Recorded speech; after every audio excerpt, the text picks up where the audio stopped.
Hi friends, welcome back to our YouTube channel. അപ്പോൾ എല്ലാവരും സുഖമായിട്ടിരിക്കുകയെന്ന് വിചാരിക്കുന്നു. അപ്പോൾ ഇന്നത്തെ വീഡിയോയിൽ ഞാൻ ചെയ്ത് കാണിക്കുന്നത് അലോവേര ഉപയോഗിച്ചിട്ടുള്ള ഒരു അടിപൊളി ഫേഷ്യലാണ്. അപ്പോൾ ഞാൻ ഈ ഒരു ഫേഷ്യൽ ചെയ്യുന്നത് എൻ്റെ അനിയത്തിയുടെ ഫേസിലാണ്. അവളുടെ ഫേസിൽ നന്നായിട്ട് pigmentation, scars, dark spot, suntan ഒക്കെ നന്നായിട്ടുണ്ട്. അപ്പോൾ ഈ ഒരു ഫേഷ്യൽ ചെയ്തിട്ട് നമുക്ക് എത്രമാത്രം റിസൾട്ട് ഉണ്ടെന്ന് നോക്കാം. അപ്പോൾ നമുക്ക് എത്രയും പെട്ടെന്ന് തന്നെ വീട്ടിലേക്ക് കടക്കാം. വീട്ടിലേക്ക് പോകുന്നതിന് മുന്നേ ഒരു ചാനൽ നിങ്ങൾ ആദ്യമായിട്ടാണ് കാണുന്നതെങ്കിൽ വീഡിയോസ് കണ്ടിട്ട് ഇഷ്ടപ്പെടുന്ന ചാനൽ സബ്സ്ക്രൈബ് ചെയ്യാൻ മറക്കരുത്. സബ്സ്ക്രൈബ് ചെയ്യുമ്പോൾ തൊട്ടടുത്തുള്ള ബെല്ലൈക്കണും ഓൾ എന്ന ഓപ്ഷനും പ്രസ് ചെയ്യാനും മറക്കരുത്. അപ്പോൾ നമുക്ക് വേഗം തന്നെ വീട്ടിലേക്ക് പോകാം. അപ്പോൾ നമ്മുടെ ഫസ്റ്റ് സ്റ്റെപ്പ് ക്ലെൻസിങ് ആണ്. അപ്പോൾ അതിനായിട്ട് നമുക്ക് വേണ്ടത് അലോവേരയും തേങ്ങാപ്പാലുമാണ്. അപ്പോൾ നിങ്ങളുടെ ഓയിലി സ്കിൻ ആണെങ്കിൽ നിങ്ങൾ തേങ്ങാപ്പാൽ എടുക്കേണ്ട, അതിന് പകരം വെറും അലോവേര ജെല്ല് മാത്രം ഉപയോഗിച്ച് നന്നായിട്ടൊന്ന് ക്ലെൻസ് ചെയ്ത് കൊടുക്കുക. അപ്പോൾ ഞാൻ അലോവേര ജെല്ല് തേങ്ങാപ്പാലിലേക്ക് ചേർത്തിട്ട് നന്നായിട്ടൊന്ന് മിക്സ് ചെയ്ത് കൊടുക്കുന്നുണ്ട്. തേങ്ങാപ്പാലിന് പകരം നിങ്ങൾക്ക് കാച്ചാത്ത പാല് വേണമെങ്കിലും എടുക്കാം. അപ്പോൾ നമുക്ക് ക്ലെൻസിങ് മിൽക്ക് ഇവിടെ റെഡി ആയിട്ടുണ്ട്. ഇനി നമുക്കിത് ഫേസിലേക്ക് അപ്ലൈ ചെയ്ത് കൊടുക്കാം. അപ്പോൾ ഇത് നമ്മുടെ ഫേസിൽ ആദ്യം ഫുള്ളായിട്ടൊന്ന് അപ്ലൈ ചെയ്ത് കൊടുക്കണം. ക്ലെൻസ് ചെയ്യുന്നതിന് മുന്നേ നമ്മുടെ ഫേസ് നന്നായിട്ടൊന്ന് വാഷ് ചെയ്യണം. അതിന് ശേഷമാണ് ക്ലെൻസ് മിൽക്ക് അപ്ലൈ ചെയ്ത് കൊടുക്കേണ്ടത്. എന്നിട്ട് ഒരു 30 സെക്കൻഡ് നന്നായിട്ടൊന്ന് ക്ലെൻസ് ചെയ്ത് കൊടുക്കണം. ഇങ്ങനെ ക്ലെൻസ് ചെയ്യുമ്പോൾ നമ്മുടെ ഫേസിലുള്ള ഡേറ്റ്സും കാര്യങ്ങളൊക്കെ നന്നായിട്ട് റിമൂവ് ആവാനായിട്ട് ഹെൽപ്പ് ചെയ്യുന്നുണ്ട്. ക്ലെൻസിങ് ചെയ്ത് കഴിഞ്ഞിട്ട് ഒരു തുണി നനച്ചിട്ട് നന്നായിട്ടൊന്ന് തുടച്ചെടുക്കാം. അപ്പോൾ എപ്പോഴും ഇങ്ങനെ വാഷ് ചെയ്യണമെന്നില്ല, നമുക്കതൊന്ന് നന്നായിട്ട് ഒരു നനഞ്ഞ തുണി ഉപയോഗിച്ചിട്ട് തുടച്ചെടുത്താൽ മതി. ഇനി നമ്മുടെ അടുത്ത സ്റ്റെപ്പ് എന്ന് പറയുന്നത് സ്ക്രബിങ് ആണ്. അപ്പോൾ സ്ക്രബ് ചെയ്യാനായിട്ട് ഞാനിവിടെ അലോവേരയുടെ ഒരു ലീഫ് എടുത്ത് വെച്ചിട്ടുണ്ട്. ഒരു ഹാഫ് ഭാഗമാണ് എടുത്ത് വെച്ചിട്ടുള്ളത്. അതിനുശേഷം ഞാൻ അതിൻ്റെ ഉള്ളിൽ കത്തി ഉപയോഗിച്ചിട്ടൊന്ന് ചെറുതായിട്ടൊന്ന് പ്രസ് ചെയ്ത് കൊടുക്കുന്നുണ്ട്. എന്നിട്ട് അതിന് മുകളിലേക്ക് ഞാൻ മഞ്ഞൾപ്പൊടിയാണ് ഇട്ട് കൊടുക്കുന്നത്. ഇതെൻ്റെ വീട്ടിൽ ഉപയോഗിക്കുന്ന മഞ്ഞൾപ്പൊടിയാണ് ഞാൻ എടുത്തിട്ടുള്ളത്. നിങ്ങൾക്ക് ഇതിന് പകരം കസ്തൂരി മഞ്ഞളും എടുക്കാം. പിന്നെ അതിന് മുകളിലേക്ക് ഞാൻ അടുത്തായിട്ട് ഇട്ട് കൊടുക്കുന്നത് കോഫി പൗഡറാണ്. ഒരു ഹാഫ് ടീസ്പൂൺ കോഫി പൗഡർ ഇട്ട് കൊടുക്കുന്നുണ്ട്. അപ്പോൾ നമ്മുടെ സ്ക്രബ്ബർ ഇവിടെ റെഡി ആയിട്ടുണ്ട്. അപ്പോൾ ഇനി നമ്മുടെ ഫേസിലേക്ക് അപ്ലൈ ചെയ്തിട്ട് നന്നായിട്ടൊരു 5 മിനിറ്റ് ഒന്ന് സ്ക്രബ് ചെയ്ത് കൊടുക്കാം. അപ്പോൾ വളരെ പതുക്കെ സ്ക്രബ് ചെയ്ത് കൊടുത്താൽ മതി. നിങ്ങൾക്കിപ്പോൾ വീഡിയോയിൽ കാണുമ്പോൾ നല്ല സ്പീഡായിട്ട് തോന്നുന്നുണ്ടെങ്കിലും വളരെ പതുക്കെ മാത്രമാണ് ഞാൻ സ്ക്രബ് ചെയ്ത് കൊടുക്കുന്നത്. വീഡിയോയ്ക്ക് ഞാൻ സ്പീഡ് കൂട്ടിയതുകൊണ്ടാണ് നിങ്ങൾക്ക് അങ്ങനെ തോന്നുന്നത്. അപ്പോൾ ഇങ്ങനെ ഒരു 5 മിനിറ്റ് നന്നായിട്ടൊന്ന് സ്ക്രബ് ചെയ്ത് കൊടുക്കുന്നുണ്ട്. അപ്പോൾ സ്ക്രബ് ചെയ്യുമ്പോൾ നമ്മുടെ ഫേസിലുള്ള ബ്ലാക്ക് ഹെഡ്സും വൈറ്റ് ഹെഡ്സും ഒക്കെ റിമൂവ് ആവാനും നമ്മുടെ സ്കിന്നിലുള്ള ഡെഡ് സെൽസ് ഒക്കെ പോയിട്ട് നല്ലൊരു ക്ലിയർ ആകാനായിട്ടാണ് സ്ക്രബ് ചെയ്ത് കൊടുക്കുന്നത്. പിഗ്മെൻറ്റേഷൻ ഉണ്ടെങ്കിൽ അതൊക്കെ മാറാനായിട്ട് നന്നായിട്ട് ഹെൽപ്പ് ചെയ്യുന്നുണ്ട്. അപ്പോൾ ഇങ്ങനെ നന്നായിട്ട് സ്ക്രബ് ചെയ്ത് കൊടുത്ത ശേഷം വീണ്ടും ഒരു തുണി നനച്ചിട്ട് ഫേസ് ഫുള്ളായിട്ടൊന്ന് തുടച്ചെടുക്കുക. ഇനി നമ്മുടെ അടുത്ത സ്റ്റെപ്പ് എന്ന് പറയുന്നത് സ്റ്റീമിംഗ് ആണ്. അപ്പോൾ സ്റ്റീം ചെയ്യാനായിട്ട് ഒരു പാത്രത്തിൽ കുറച്ച് ചൂടുവെള്ളം എടുത്തിട്ട് അതിലേക്ക് ഒരു കോട്ടൺ മുക്കിയിട്ട് നമ്മുടെ ഫേസ് ഫുള്ളായിട്ടൊന്ന് സ്റ്റീം ചെയ്ത് കൊടുക്കുക. ഒരു 5 മിനിറ്റ് നന്നായിട്ടൊന്ന് സ്റ്റീം ചെയ്ത് കൊടുക്കണം.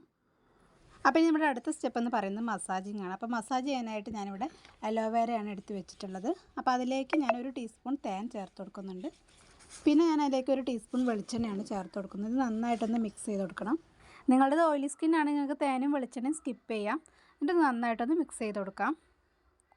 ഇനി നമ്മുടെ ഫേസിലേക്ക് ഫുള്ളായിട്ടൊന്ന് അപ്ലൈ ചെയ്ത് കൊടുത്ത ശേഷം നമുക്ക് മസാജ് ചെയ്ത് കൊടുക്കാം. ഞാനിപ്പോൾ ചെയ്യുന്ന മസാജ് നമുക്ക് വീട്ടിൽ തന്നെ ചെയ്യാവുന്ന സിമ്പിളായിട്ടുള്ള മസാജിങ് മാത്രമാണ്.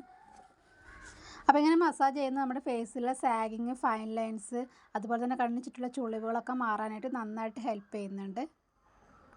പിന്നെ നമ്മൾ മസാജ് ചെയ്യുമ്പോൾ നന്നായിട്ട് ബ്ലഡ് സർക്കുലേഷൻ കൂട്ടാനും നന്നായിട്ട് ഹെൽപ്പ് ചെയ്യുന്നുണ്ട്. അപ്പോൾ നമ്മുടെ സ്കിന്നിന് നല്ലൊരു ഗ്ലോ കിട്ടാനായിട്ട് ഹെൽപ്പ് ചെയ്യുന്നുണ്ട്. അപ്പോൾ നിങ്ങൾ വീഡിയോയിൽ കാണുന്ന പോലെയുള്ള മസാജുകളൊക്കെ ചെയ്യാനായിട്ട് നോക്കുക.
മസാജൊക്കെ ചെയ്തിട്ടുണ്ട്. അപ്പോൾ ഇനി നമ്മുടെ ഫേഷ്യലിൻ്റെ ലാസ്റ്റ് സ്റ്റെപ്പ് എന്ന് പറയുന്നത് ഫേസ് പാക്കാണ്. അപ്പോൾ നമുക്ക് ഇനി ഫേസ് പാക്ക് എങ്ങനെ തയ്യാറാക്കാൻ നോക്കാം. അപ്പോൾ അതിനായിട്ട് ഞാനിവിടെ 1.5 ടീസ്പൂൺ കടലമാവാണ് എടുത്തിട്ടുള്ളത്. പിന്നെ ഞാൻ അതിലേക്ക് ചേർത്ത് കൊടുക്കുന്നത് ഒരു 1/2 ടീസ്പൂൺ മഞ്ഞളാണ്. ഇത് ഞാൻ വീട്ടിൽ യൂസ് ചെയ്യുന്ന മഞ്ഞളാണ് ഇട്ട് കൊടുക്കുന്നത്. അടുത്തതായിട്ട് ഞാൻ അതിലേക്ക് 1 ടീസ്പൂൺ തേനാണ് ചേർത്ത് കൊടുക്കുന്നത്.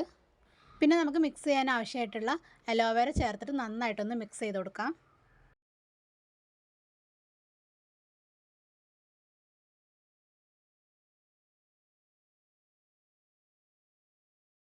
അപ്പോൾ ഞാൻ നന്നായിട്ട് മിക്സ് ചെയ്ത് കൊടുത്തിട്ടുണ്ട്. അപ്പോൾ നമ്മുടെ ഫേസ് പാക്ക് ഇവിടെ റെഡി ആയിട്ടുണ്ട്. ഇനി നമുക്ക് ഫേസിലേക്ക് അപ്ലൈ ചെയ്ത് കൊടുക്കാം.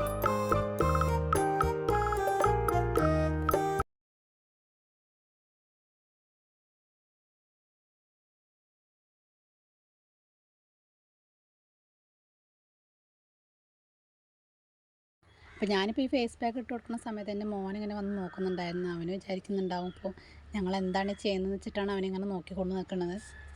അപ്പോൾ ഞാൻ പാക്ക് കിട്ടിയതിന് ശേഷം കണ്ണിൽ 2 കക്കരിക്കയുടെ പീസ് വെച്ച് കൊടുത്തിട്ടുണ്ട്. എന്നിട്ട് നമുക്ക് 20 മിനിറ്റിന് ശേഷം ഇത് വാഷ് ചെയ്യാം. അപ്പോൾ ഞാനിപ്പോൾ ഫേസ് നന്നായിട്ടൊന്ന് വാഷ് ചെയ്തെടുക്കുന്നുണ്ട്. അപ്പോൾ ഞാനിപ്പോൾ ഈ ഒരു ഫേഷ്യൽ ചെയ്ത ശേഷമുള്ള റിസൾട്ടാണ് ഞാനിപ്പോൾ കാണിക്കുന്നത്. അപ്പോൾ അവളുടെ ഫേസ് നന്നായിട്ട് ടാനും ഡൾനെസ്സൊക്കെ മാറി നല്ലൊരു ഫ്രഷ് ലുക്ക് കിട്ടിയിട്ടുണ്ട്. അപ്പോൾ ഇന്നത്തെ വീഡിയോ ഇഷ്ടപ്പെട്ടിട്ടുണ്ടെങ്കിൽ എല്ലാവരും ലൈക്ക് ചെയ്യണം, കമൻറ്റ് ചെയ്യണം, സബ്സ്ക്രൈബ് ചെയ്യണം. അപ്പോൾ നെക്സ്റ്റ് വീഡിയോ ആയിട്ട് വരുന്നവരെ ബൈ.